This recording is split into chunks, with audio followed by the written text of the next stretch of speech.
Oke, Assalamualaikum warahmatullahi wabarakatuh semuanya. Ketemu lagi di pertemuan ke-7 dan 8. Nah, untuk pertemuan ke-7, KD-nya yaitu menganalisis akun-akun yang terkait dalam penyusunan neraca lajur. Jadi kita akan belajar tentang neraca lajur untuk perusahaan jasa. Nah, di pertemuan ke-7, Ibu akan sampaikan teorinya. Nanti di pertemuan ke-8, kita akan praktek ya. Sebelumnya, nanti kalian akan ulangan terlebih dahulu ya. Jadi, kalian akan melewati ulangan harian untuk di minggu-minggu awal bulan ini gitu ya. Jadi, kalau sekarang Ibu buat rekaman tanggal 9, berarti kalian akan memulai ulangan harian itu di tanggal 10 sampai dengan tanggal 14. Ya, jadi 1 minggu itu. Kalau misalkan selesai ulangan, baru nanti pertemuan ke-7 dan ke-8 ini gitu ya. Jadi sebelum UTS gitu. Sebelum UTS kalian harus belajar neraca lajur terlebih dahulu. Oke, untuk pertemuan ke-7 dan ke-8 terkait dengan neraca lajur, selanjutnya Ibu akan mau bahas apa sih itu neraca lajur. Kalau yang kita tahu kan ada banyak banget ya nama dengan menggunakan kata neraca. Ada neraca saldo, ada neraca yang laporan keuangan, ada yang neraca lajur, ada neraca setelah disesuaikan. Nah, untuk neraca lajur worksheet gitu ya, itu adalah suatu daftar yang berkolom-kolom atau berlajur-lajur yang direncanakan secara sistematis untuk menghimpun semua data akuntansi yang dibutuhkan pada saat perusahaan akan menyusun laporan keuangan. Nah, tujuan dari neraca lajur ini dibuat yang pertama untuk memudahkan kalian dalam penyusunan laporan keuangan. Jadi di dalam neraca lajur itu ada kolom-kolomnya, agak banyak memang ya, nanti kita akan lihat.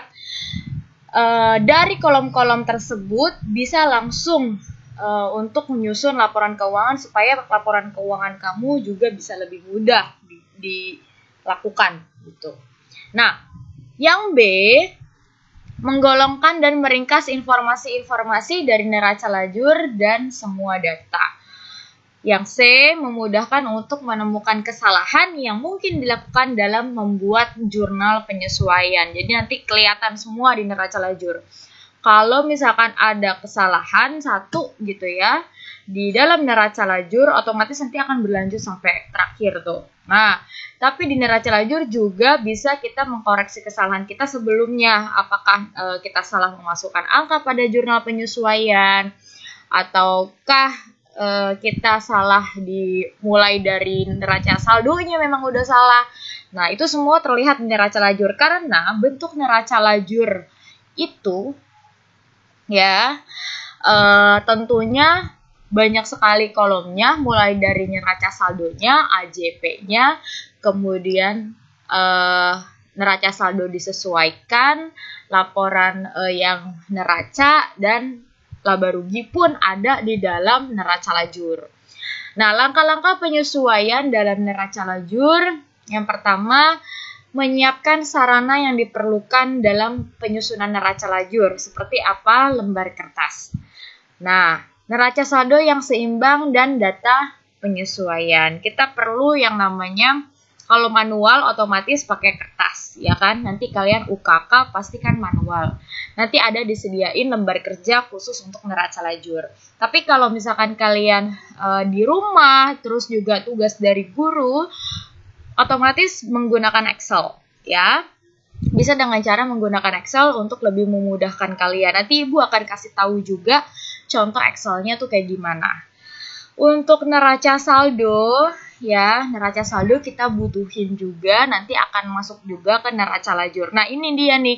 Neraca saldo itu kan dari buku besar. Buku besar otomatis dari jurnal-jurnal kalian, mau jurnal khusus kayak mau jurnal umum kayak ya. Nah, Kalau neraca saldonya salah, otomatis tuh ya nyambung ke depannya. Kenapa neraca saldo salah? Mungkin karena buku besar kalian ada salah pencatatan atau mungkin ada yang nggak dicatat. Nah, kemudian kalau di buku besarnya salah, kemungkinan ada kesalahan di pencatatan secara kronologisnya. Apa? Jurnalnya yang salah gitu ya. Kita lihat lagi, balik lagi ke tahap sebelumnya, yaitu jurnalnya. Apakah jurnalnya ada salah akun? Kalau salah memasukkan akun, otomatis sampai ke neraca saldo akan salah semua. Jadi pastikan neraca saldo yang digunain di dalam nanti membuat neraca lajur sudah balance, sudah seimbang gitu. Dan juga ada data penyesuaian. Jadi sambil kita bikin AJP, sambil kita buat juga neraca lajurnya biar dua-duanya sama-sama kelar. Nah, kemudian yang B, pada bagian atas lembar kertas kerja, neraca lajur ditulis judul yang terdiri dari nama perusahaannya, neraca lajur, dan tanggal penyusunannya. Nah, biasanya akhir tahun gitu ya, atau mungkin mau membuatnya di akhir bulan gitu. Jadi tergantung tanggal penyusunannya. Untuk yang C, tulis nomor dan nama akun sesuai buku besar yang ada. Jadi buku besar yang ada itu apa? Semuanya ditulis nama dan nomor akunnya. Kemudian yang D, masukkan saldo akun buku besar ke dalam kolom neraca saldo. Jumlah debit harus sama dengan jumlah kredit. Ya, kalau misalkan nggak sama gimana Bu? Berarti hal tersebut nggak balance tentunya. Ya, kalau udah nggak balance, berarti kamu harus koreksi lagi dari awal. Ya, kenapa bisa tidak balance gitu? Ya, ibu-ibu seperti iniin supaya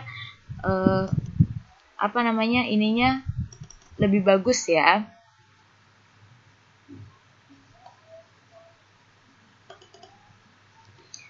Nah, kalau jadi harus benar-benar ya, kalau membuat neraca ya memang seperti itu gitu. Membuat neraca lajur, neraca saldo, kita harus benar-benar kita harus lihat apakah neraca kita itu balance atau enggak. Kalau enggak balance ya otomatis kita harus cek ulang di mana dia tidak balance.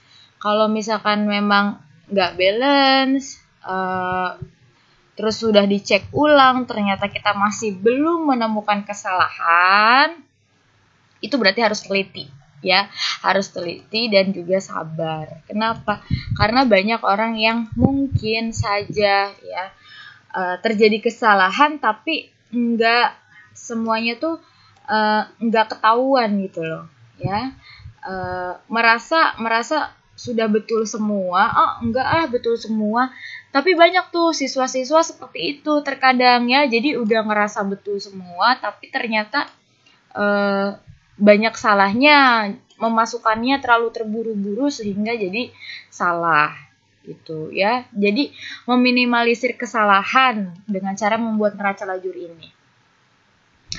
Nah, kalau misalkan sudah dipastikan sudah balance ya, langsung lanjut lagi di sini kita. Nah, ini, masukkan saldo akun ya, harus sama jumlah kredit sama debit-debitnya. Masukkan jurnal penyesuaiannya. Ya, kalau neraca saldo dan dalam buku besar sudah fix, kemudian kita bisa lanjut lagi masukkan jurnal penyesuaiannya. Yang kita buat di jurnal penyesuaian atau AJP, kita tinggal masukin atau kita salin di neraca lajur gitu. Coba kita lihat lagi apakah AJP kita juga udah benar. Nah, setelah itu kita mengisi kolom neraca saldo setelah penyesuaian dengan menselisih. Ya, nanti Ibu akan kasih tahu menselisihnya itu maksudnya seperti apa. Nah, kemudian ini adalah contoh dari neraca lajur. Kita menyusun neraca lajur gitu ya di akuntansi perusahaan jasa. Untuk yang perusahaan jasa paling hanya sebatas ini saja ya kolom-kolomnya. Akun, ada akunnya misalkan contohnya harta, utang, modal, pendapatan atau penghasilan ya, beban. Nah, akun harta, nah kan saldo normalnya kan ada di debit ya. Kalau dia ada neraca saldo di debit, terus di penyesuaian dia ada di debit lagi, gitu ya. Debit ketemu debit, maka akan terjadi penambahan atau ditambah. Ya, jadi kalau neraca saldonya harta ada di debit, penyesuaian ada di debit, ini sama ini harus ditambah. Neraca saldo dan penyesuaian harus ditambah, dan neraca saldo setelah disesuaikan adalah hasil penambahannya. Gitu ya.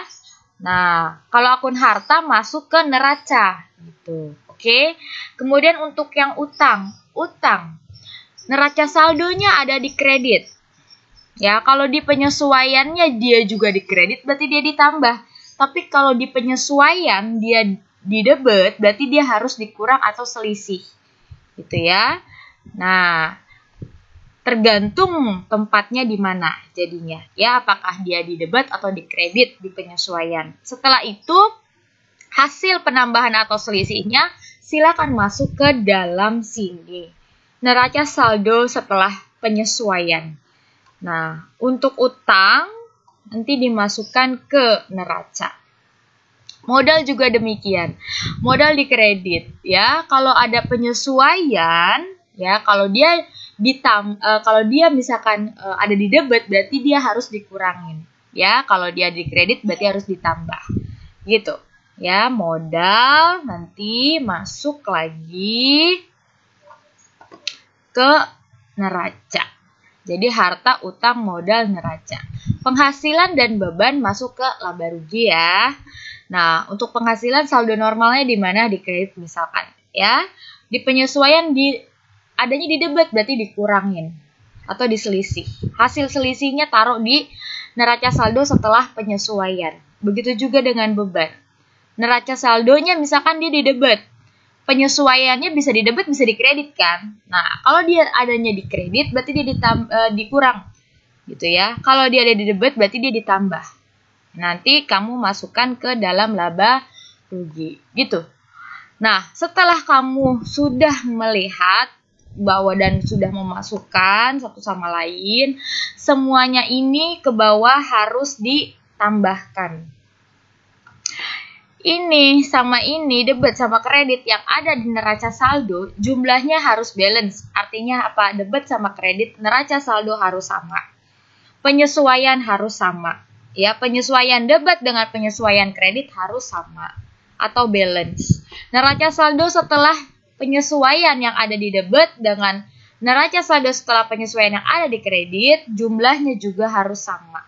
Kalau menggunakan Excel enaknya apa? Tinggal ke bawah ya, di sum aja atau sum gitu ya, sama dengan sum kurung buka, tinggal kita tarik atau drag dari atas sampai bawah. Nah, tinggal kurung tutup, tinggal diklik enter, udah kelihatan hasilnya penambahannya. Kalaupun emang terjadi perbedaan kesalahan, kita tinggal lihat salahnya di mana atau bedanya di mana sih gitu. Nah, laba rugi juga demikian ya. Laba rugi juga nanti ditambah, nanti kita akan melihat berapa penghasilan labanya atau profitnya perusahaan gitu ya. Rugi, kalau misalkan memang ruginya berapa, bisa ketahuan nanti di sini. Dan nanti kalau udah ditambahkan, semuanya akan menjadi balance juga. Arus totalnya harus sama antara laba rugi ya, debit kredit, neraca juga debit kredit. Nah, kita coba ya. Kita coba di sini ada contohnya. Oke, kita coba lihat contohnya nih. Ini perusahaan jasa nih. Ini perusahaan jasa, contoh aja ya. Contoh aja nih perusahaan jasa, neraca lajurnya. Ini neraca saldonya. Ya, neraca saldonya. Neraca saldonya udah balance. Ya, kalau neraca saldo sudah balance, benar berarti kan? AJP, kolom AJP, debit kredit sudah balance kah? Sudah balance ya, artinya balance apa? Sama debit kreditnya, seimbang. Neraca saldo disesuaikan. Nah, ini yang tadi Ibu bilang ya. Kalau misalkan ada di sini contohnya perlengkapan usaha 2 juta, neraca saldo di debit. Nah, di AJP dia ada di kredit, dia harus dikurang kan? debit sama kredit harus kurang taruh di debit 1.100.000 gitu. Nah, kalau udah selesai semua, tambahin ke bawah. Kalau enaknya menggunakan Excel, tinggal sama dengan sum aja. Kita drag dari atas sampai bawah, kurung tutup gitu. Jadi ketahuan berapa jumlahnya ke bawah. Untuk yang neraca dan laba rugi, neraca sama laba rugi di sini, ya, nggak usah khawatir, nggak usah bimbang. Kalau misalkan dia ada perbedaan, ini diselisih gitu ya, diselisih aja nanti kalau sudah diselisih atau sudah dikurangin, ini hasilnya gitu ya, tinggal diselisih. Nah, itu adalah laba perusahaan. Laba perusahaan. Nanti kalau udah ditambahin semuanya ke bawah, hasilnya akan balance. Seperti itu. Nah, inilah neraca lajur, contoh dari neraca lajur perusahaan jasa. Ini contoh aja. Ini bentuknya seperti ini neraca lajur. Oke. Nah, nanti untuk pertemuan selanjutnya kita akan coba bikin ya neraca lajur seperti apa gitu. Di pertemuan ke-8 untuk neraca lajur itu dulu yang akan Ibu sampaikan, jadi nggak terlalu panjang, nggak terlalu padat gitu ya materinya, supaya kita bisa lebih memahami aja dengan maksimal dan bisa paham. Jadi nggak langsung brek banyak gitu materi-materinya. Kalau misalkan Ibu langsung ngasih brek banyak, nanti kalian akan pusing sendiri terkait dengan akuntansi perusahaan jasa gitu ya. Jadi ini hari ini tentang neraca lajur terlebih dahulu, baru nanti lanjutannya yang lain bisa menyusul. Kita akan lebih banyak praktek ya, lebih banyak praktek dan membuat semuanya. Tuh, mulai dari jurnal sampai dengan untuk semester 1 itu sampai dengan neraca lajur terlebih dahulu. Gitu. Nanti kita ke depannya akan lebih banyak praktek dan juga latihan-latihan soal gitu ya. Kalau untuk teorinya untuk semester pertama atau semester ganjil ini hanya sampai dengan bab 3 saja, di LKS juga seperti itu ya, sampai dengan neraca lajur. Nah, kalau misalkan untuk perusahaan dagang, nanti untuk perusahaan dagang selanjutnya itu ada di ke semester selanjutnya ya, semester kedua. Jadi untuk perusahaan jasa nanti kita akan bahas terkait dengan neraca lajur sudah, terus juga ada buku besar pembantu sudah ya kemarin ya, dan laporan keuangan gitu ya. Laporan keuangan nanti setelah UTS, bukan setelah UAS ya, setelah UTS nanti ada terkait dengan laporan keuangan gitu. Kalau jadi UTS-nya sampai sini aja dulu ya, UTS-nya sampai neraca lajur aja dulu, jadi nggak kebanyakan materi, nggak pusing. Kalau nanti sampai dengan neraca lajur sampai laporan keuangan itu berarti UAS ya, udah UAS gitu. Nanti UAS materinya sampai laporan keuangan perusahaan jasa gitu ya. Nah, untuk yang pertemuan kali ini saja dulu. Nanti akan Ibu berikan soal prakteknya ya, membuat neraca lajur itu seperti apa di pertemuan ke-8. Oke. Terima kasih. Wassalamualaikum warahmatullahi wabarakatuh.